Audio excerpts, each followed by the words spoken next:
এখন আপনাদের কৃষি কাজ করে খেতে তো কষ্ট হয় না, না?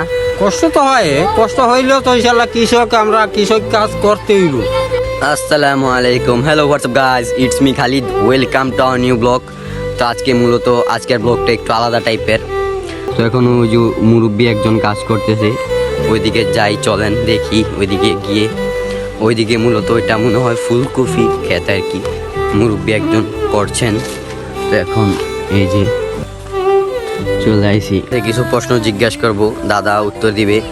দাদা, আপনারা যে কৃষি কাজ করছেন, এতে আপনাদের লাভ কেমন হয়? ইনশাল্লাহ বহুত মোটামুটি লাভ হয়।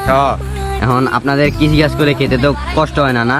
কষ্ট তো হয়, কষ্ট হইলেও তো ইনশাল্লাহ আমরা কৃষক কাজ করতে হইব। এখন আপনারা যদি কাজ না করেন তাহলে তো দেশের মানুষ পাইব না, না? ঠিক আছে, ঠিকই।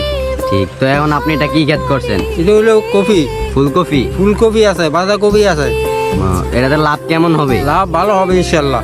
ইনশাল্লাহ। এটাতে তো আপনারা দিন রাত পরিশ্রম করছেন, না? হ্যাঁ, অবশ্যই। এটাতে মনে করেন মোটামুটি খরচ কেমন হয়েছে? খরচ ধরেন না, আমার এর মানে 20 শতক জায়গা। হ্যাঁ, খরচ প্রায় 15,000-এর কাছে, 14 হইতে 15,000। এখন আপনার 14 থেকে 15,000 খরচ হয়েছে। এখন আপনারা এটা বিক্রি করে কত টাকা পাইবেন? বিক্রি তো কিছুদিন আগে বিক্রি তো আইতে পারায় 50-60,000।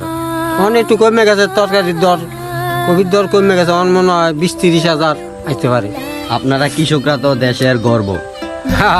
আপনারা যদি কৃষিকাজ না করেন তাহলে তো মানুষ খাইতে পারবো না। ঠিকই বর্তমানে। আচ্ছা, তো আপনারা তো শুনতেই পারলেন দাদার কাছ থেকে, কৃষক হলো একটা দেশের রত্ন। কৃষকরা যদি কৃষিকাজ না করে তাহলে আপনারা খাইতে পারবেন না। যারা শহরে আছে তারা তো কৃষকদের অপমান করে, মানে কৃষকদের ছোট চোখে দেখে। তাদেরকে আসলে ছোট চোখে দেখা উচিত না। কৃষক হলো দেশের গর্ব, দেশের রত্ন। তারা যদি কৃষিকাজ না করে তাহলে আপনারা খাবেন কোথায়? সবাই যদি বসে থাকে তাহলে আপনাদের খাবার আসবে কোত্থেকে? তো সবারই উচিত কৃষিকাজ করা, কৃষকদের সম্মান করা। তো আজকের ভিডিও এ পর্যন্তই, দেখা হবে সামনে কোনো নতুন ভিডিওতে। সবাই ভালো থাকুন, সুস্থ থাকুন, আল্লাহ হাফেজ।